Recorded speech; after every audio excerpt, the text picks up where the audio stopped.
성경에는 예수를 믿지 않는 사람들을 가리켜 세상에서 소망이 없고 하나님도 없는 자라고 하였습니다. 소망 없는 다란이라고도 하였습니다. 성도들에게는 너희 속에 있는 소망에 관한 이유를 묻는 자에게는 대답할 것을 항상 예비하라고 하였습니다. 이처럼 소망과 관련하여 모든 사람을 소망 없는 사람과 소망에 관한 이유가 있는 사람으로 분별하였습니다. 불신자를 가리켜 소망 없는 사람이라고 하였습니다. 물론 이런 표현 방식으로 불신자에게 접근하는 전도자는 없겠지만 사실은 불신자의 실상이 그러하기 때문에 우리가 전도하는 것입니다. 사람이 가지는 소망을 그 소망의 근거로서 나누면 두 부류로 나눌 수 있습니다. 하나님으로 말미암는 소망이 있고 사람으로 말미암는 소망이 있습니다. 성도들은 하나님으로 말미암는 소망을 가지고 있습니다. 하나님으로 말미암는 소망을 가지고 있지 않은 사람을 가리켜 성경은 소망 없는 사람들이라고 말하고 있습니다. 하나님으로 말미암지 아니한 소망은 불완전하고 영구하지 못합니다. 그 소망이 성취되었다고 하여도 이 세상에서의 삶이 끝나는 날, 그리고 역사의 종말에는 다 헛것이 되고 맙니다. 이 세상의 소망 구름 같고 부귀와 영화도 한 꿈일세. 속지 말라. 세상 허영에 마음 뺏기지 말라. 세상 것은 일장의 침묵 물거품과 같도다. 세상에 속한 소망이란 허무한 것입니다. 성도 안에 있는 소망은 하나님으로 말미암은 소망입니다.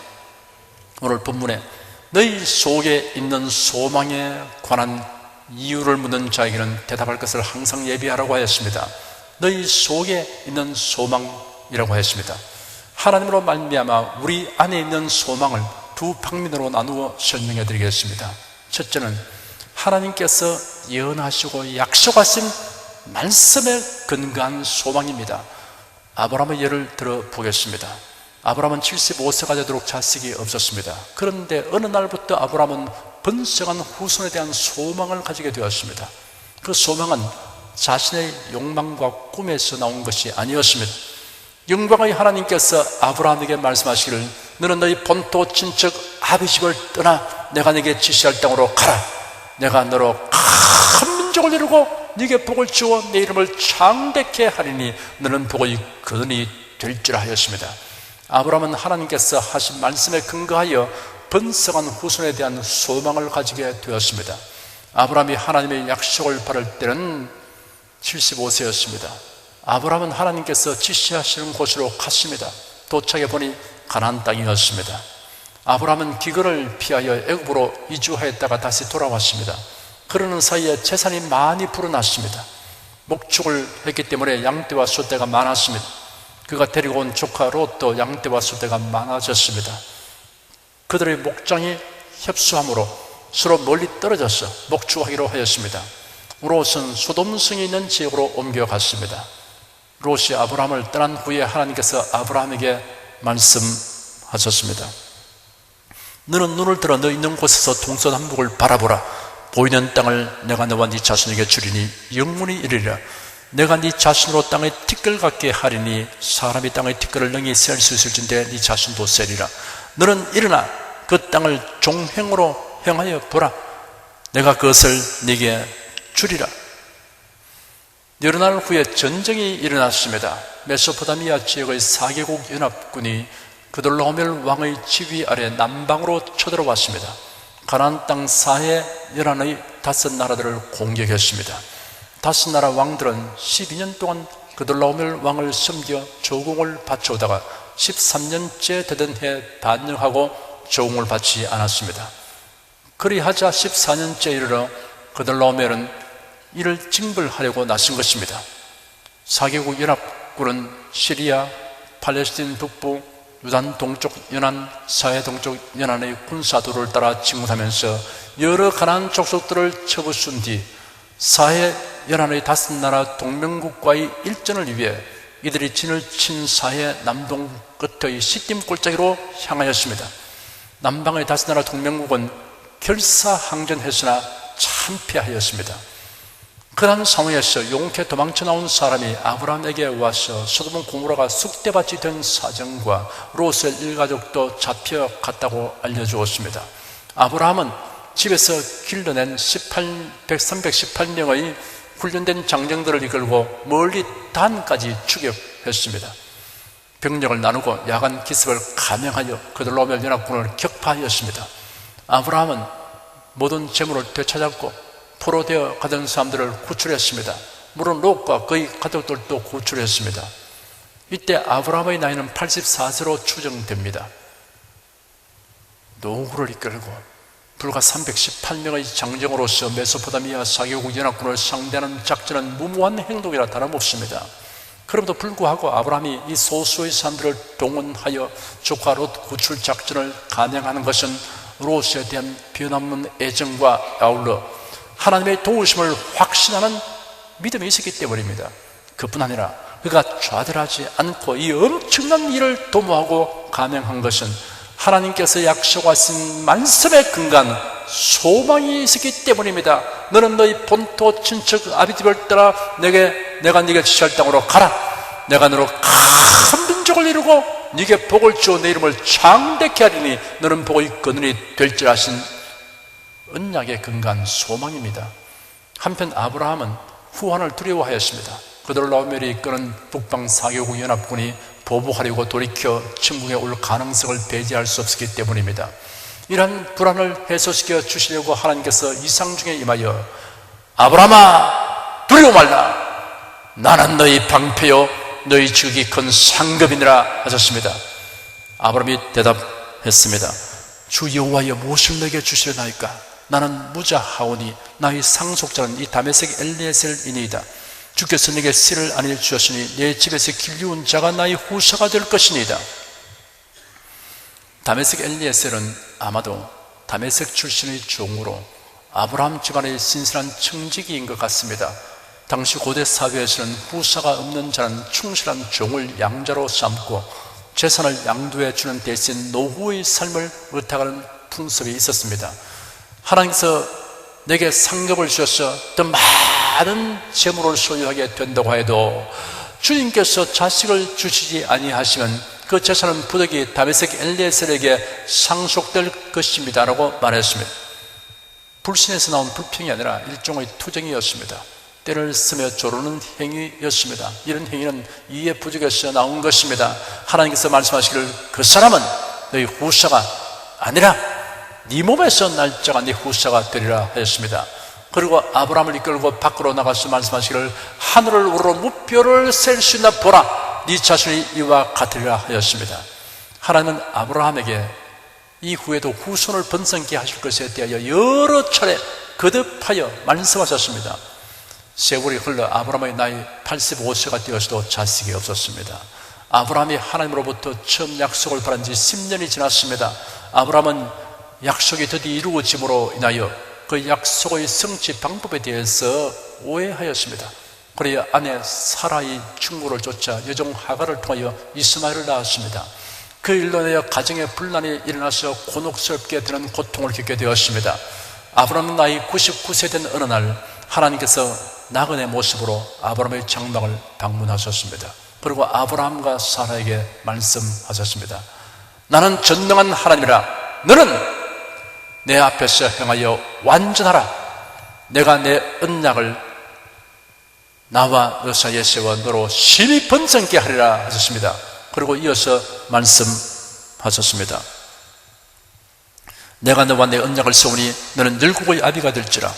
이제 후로 네 이름을 아브라함이라 하지 아니하고 아브라함이라 하리니 이는 내가 너로 열국의 아비가 되게 함이니라. 네 아내 사레는 이름을 사레라 하지 말고 그 이름을 사라라 하라. 내가 그에게 복을 주어 그로 네게 아들을 낳아주게 하며 내가 그에게 복을 주어 그로 열국의 의미가 되게 하리니 민족의 열왕이 그에게서 나리라. 이 말씀을 듣고 아브라함도 웃고 사라도 웃었습니다. 어처구니 없어서 웃은 것입니다.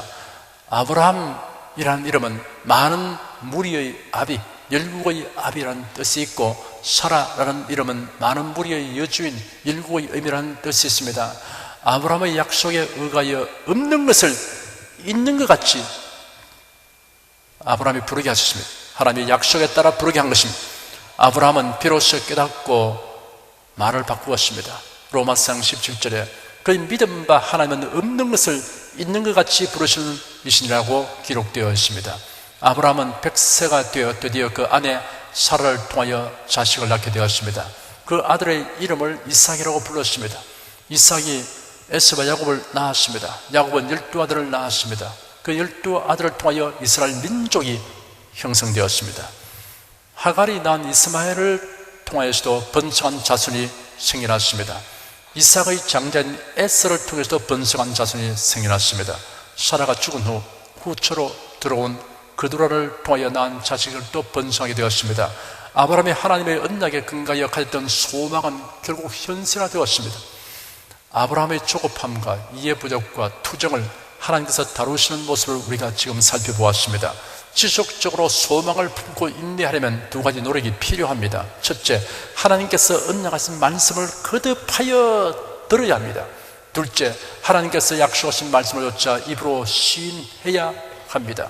그래서 끝까지 소망을 붙들고서 결과가 이루어질 때까지 나아가야 하는 것입니다. 요셉도 훌륭한 모범을 보였습니다. 요셉은 하나님께서 보여주신 예언의 성격을 가진 꿈을 통하여 마음의 소망이 가득하였습니다. 그런데 그 소망이 현실이 되기까지는 많은 우여곡절을 겪어야 했습니다. 요셉은 극심한 위기와 환난을 겪었지만 그가 가진 소망으로 인하여 여유 있는 자세로 모두 극복하였습니다. 사도 바울도 훌륭한 모범을 보였습니다. 그가 탄 배가 무서운 폭풍우를 만나 난파되어 가는 중이었어요. 그가 로마에 가게 될 것이라는 소망을 가지고 그 위기를 잘 대처하였습니다. 서른들과 승객들이 모두 살 소망까지 버리고 절망에 처해 있는 상황에서도 바울서는 침착한 태도로서 사람들을 통솔 했습니다. 그가 로마에 가게 된다는 소망을 갖게 된 것은 하나님의 말씀에 근거한 것이었습니다. 바울은 선원과 승객들에게 말했습니다. 내가 너희를 구원하노니 이제는 안심하라. 너희 중 생명에는 아무 손상이 없겠고 오직 배뿐이리라. 나의 속한 바 곧 나의 섬기는 하나님의 사자가 어젯밤에 내 곁에 서서 말하되 바울아 두려워 말라. 네가 가이사 앞에 서야 하겠고 또 하나님께서 너와 함께 행선한 자를 다 네게 주셨다 하였으니 그러므로 여러분이 안심하라. 나는 내게 말씀하신 그대로 되리라고 하나님을 믿노라. 바울이 그런 악천후와 또 파손돼가는 그 배에서 모든 사람이 다 절망하는데도 소망을 갖게 된 것은 하나님이 그에게 주신 말씀이 있기 때문에 그 말씀에 근거한 것입니다. 하나님의 예언과 언약이 기록된 책이 성경입니다. 여러분은 성경에 기록된 말씀에 근거한 소망들이 마음속에 가득하기를 축원합니다. 둘째는 예수 그리스도의 대속의 은혜에 근거한 소망입니다. 하나님께서 주시는 소망은 예수 그리스도 안에 있는 자에게 주시는 선물입니다. 예수 그리스도의 생애와 죽음과 부활로 말미암은 은혜입니다.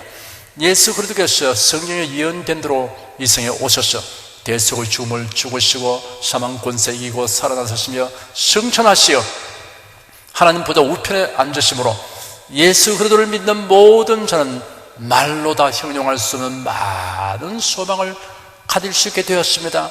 예수 그리스도로 말미암아 주시는 참된 소망, 영원한 소망은 매우 다양하고 풍성합니다. 모든 것이 합력하여 선을 이루게 되는 소망이 있습니다. 성도는 하나님을 사랑하는 자이며 또한 그 뜻대로 부르심을 입은 자입니다. 로마서 8장 28절에 하나님을 사랑하는 자, 곧 그 뜻대로 부르심을 입은 자에게는 모든 것이 합력하여 선을 이루느니라 하였습니다. 이 말씀은 예수를 믿으시는 여러분에게 무슨 일을 만나든지 소망을 가질 수 있도록 보증해 주는 말씀입니다. 그러므로 그리스도인은 환난 중에도 소망을 가지게 됩니다. 환난 중에도 소망을 가지고 즐거워하는 것을 보고 어찌하여 그럴 수 있느냐고 묻는 자에게 여러분은 이렇게 대답할 수 있습니다. 내가 믿는 하나님은 전지전능하시고 신실하시며 선하십니다. 이런 나의 하나님께서 만사를 섭리해 주시기 때문에 모든 것이 합력하여 선을 이룰 것입니다. 그러므로 나는 환난 중에도 소망이 있습니다. 여러분은 어떠한 상황에서도 하나님께서 성도들을 위하여 모든 것이 합력하여 선을 이루어 주신다는 소망을 가지고 담대하게 행하며 인내하시기 바랍니다. 의의 면류관을 쓰게 되는 소망이 있습니다. 우리가 하나님께로부터 의롭다고 인정을 받는 이유는 하나뿐입니다. 예수를 믿는다는 이유입니다. 로마서 3장에 그래도 예수 안에 있는 구속으로 말미암아 하나님의 은혜로 값없이 의롭다 하심을 얻은 자 되었느니라.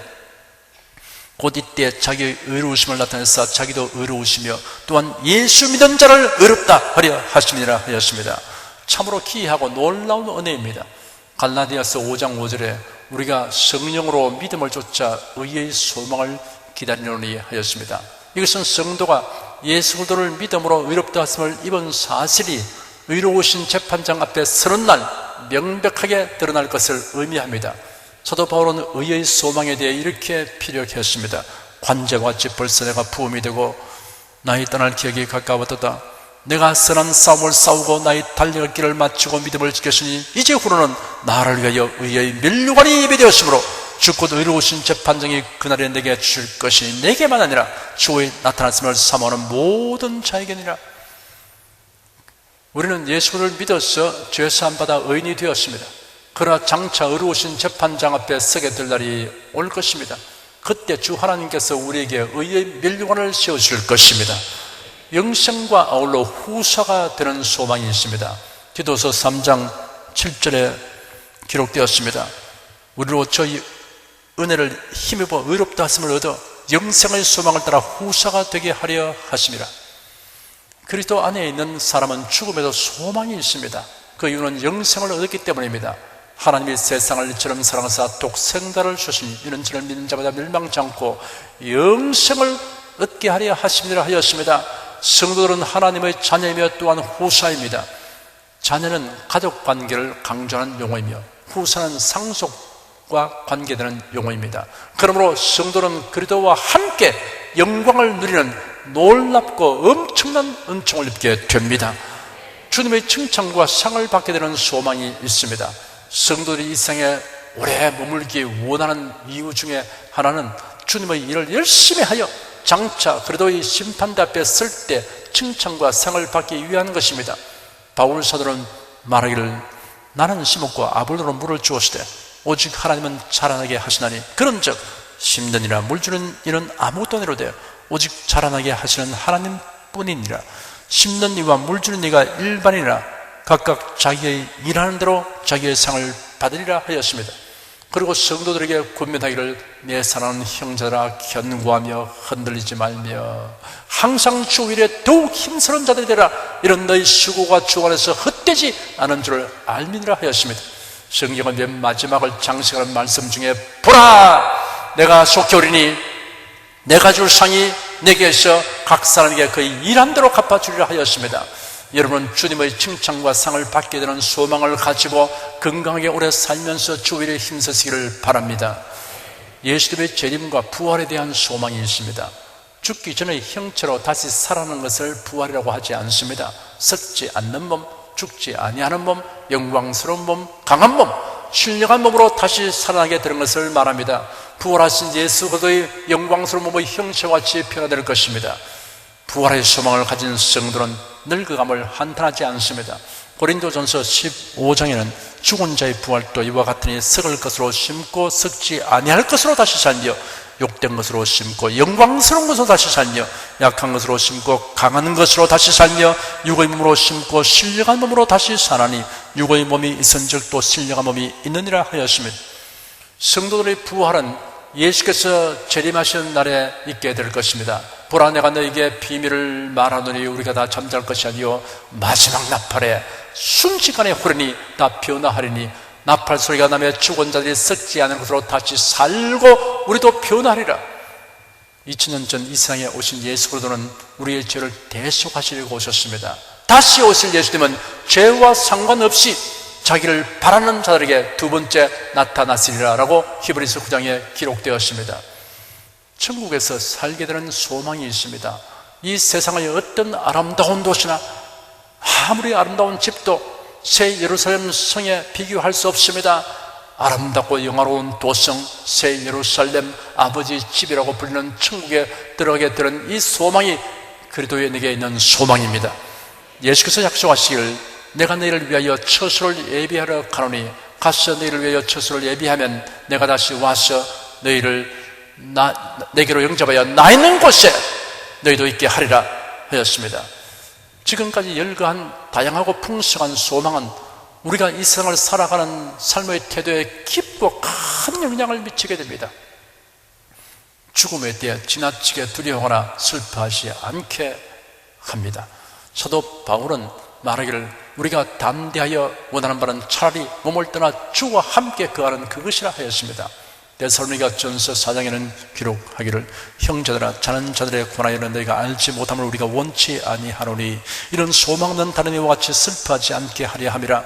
우리가 예수의 죽었다가 다시 사심을 믿을진데 이와 같이 예수 안에서 자는 자들도 하나님이 저와 함께 데리고 오시려 하였습니다. 세월과 가진 것들을 세상의 헛된 영광과 썩어질 것들을 위해 허비하지 않게 합니다. 하나님의 영광을 위하여 사용합니다. 주님을 기쁘시게 하기 위하여 사용합니다. 그리스도가 존귀하게 되신 것을 위하여 사용합니다. 나의 간절한 기대와 소망을 따라 아무 일이든지 부끄럽지 아니하고 오직 전과 같이 이제도 오늘이 담대하여 살든지 죽든지 내 몸에서 그리스도가 존귀되게 하려 하느니라고 사도 바울이 말했습니다. 성도들은 사람들이 헛된 소망을 버리고 누구에게나 항상 있어야 할 소망을 가지도록 힘써 복음을 전파해야 합니다. 예수들은 불멸의 소망, 산 소망의 근거가 됐습니다. 전 인류의 소망이며 우리 한 사람 한 사람의 소망이 됐습니다. 그리도 안에 있는 소망은 모두 실제적인 소망입니다. 이 땅에 사는 동안에도 우리가 그것을 여러모로 체험하지만 그 모든 소망이 완전히 현실로서 체험하게 될 날이 올 것입니다. 사랑하는 여러분은 예수 그리스도 안에서 모든 것이 합력하여 선을 이루게 되는 소망, 의의 멸류관을 쓰게 되는 소망, 영생과 아울러 후사가 되는 소망, 주님의 칭찬과 상을 받게 되는 소망, 예수의 재림과 부활에 대한 소망, 천국에서 살게 되는 소망이 항상 충만하시기를 축원합니다. 기도하겠습니다. 소망 없는 사람과 그 속에 소망이 있는 사람, 모든 사람이 이 두 종류로 나뉘어진다는 것을 알게 되었습니다. 우리가 그래도 예수 안에서 영속적이고 온전한 영광스러운 소망을 갖게 된 것을 감사드립니다. 이런 소망 가짐이 참 행복 아닌가라고 찬송하지 않을 수가 없습니다. 주 하나님, 허망한 소망을 쫓아서 허덕이며 사는 인생들, 그것을 얻었다 하나 실상은 결국은 다 아무것도 아닌 것이 되고 말 것입니다. 우리들이 열심을 다해서 이 허망한 소망을 쫓아 살아가는 사람들에게 참되고 영원한 소망을 갖도록 인도하는 손을 내밀게 하여 주시옵소서. 또한 우리가 하나님이 그래도 예수에서 주신 이 소망, 은약하신 말씀에 근거한 이 소망을 늘 생각하면서 기쁨이 한량없게 도와주시옵소서. 소망 가운데 기뻐하게 도와주시옵소서. 예수 그리스도 이름으로 기도드립니다. 아멘.